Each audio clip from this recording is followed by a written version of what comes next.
Assalamualaikum and very good day to all of you. So since COVID-19 outbreak, so we have to do online classes. And today we would like to discuss a little bit, but not too much, on the chapter 3, apparatus, techniques and reagent. First of all, let me show you what is the things that you have to know. So the other outline. The first one is analytical balance. So you have to know the type, scale and usage.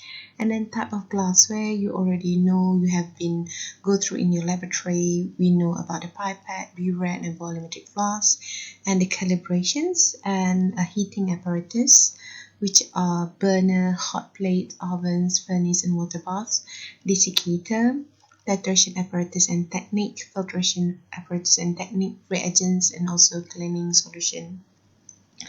And for the analytical balance, I don't want to stress about it. Okay, so you know that it you have to already the uh the figure of the analytical balance. So it have 4 significant figures, and the things that you have to highlight over here is on the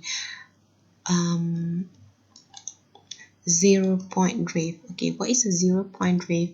It is something that is when you are not weighing anything, it has numbers, sometimes negative, sometimes positive.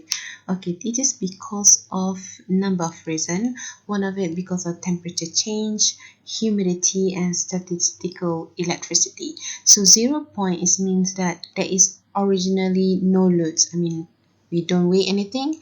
It should supposed to be 0, but because of some of the factors, so it has a 0-point drift. It's been drifted, and the rest point is a position under loads. Okay, next, on the sources of the error in a weighing, you can read all of these. The most common is the hot or cold object. Of course, it can cause an error in weighing. And general rules of weighing, you can read all of this. You already know how to handle the apparatus, the analytical balance. And weighing, there are 2 types. Either you use a weighing bottles over here, or perhaps this is most common for you cases, you're using a weighing dish. And there are 2 types of weighing, rough and accurate. Rough is about 2 to 3 significant figures. If you report the inaccurate, it's about 4 significant figures. And for the pipette, so pipette, it has 2 common type. It's a volumetric or transfer pipette. Another is measuring and graduated pipette. That one you can differentiate. Some are the graduated. This one is measuring. This one is for volumetric. And then for the pipette, the things that I want to highlight over here is pipette was identified or classified as TD. What is TD is to deliver, because pipette's function is to deliver the solution into another apparatus. And then you can see over here, TD, level TD is to delivered. A is a class of type of pipette, and then 20 degree is actually the temperature where the most accurate of the solution to be recorded.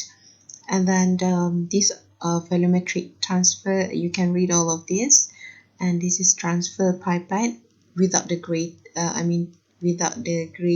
graduated.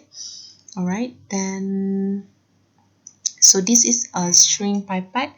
Shrink pipette is basically for micro lid volume, usually been used in the for the gas chromatography, or Hamilton, it called as a Hamilton micro lid shrink.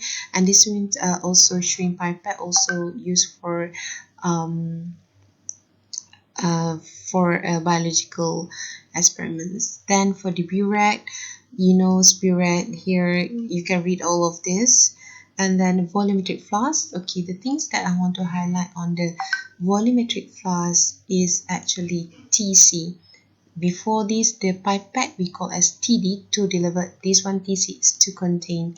Why? Because volumetric flask is usually we receive amount of solution, and we receive to contain the solution.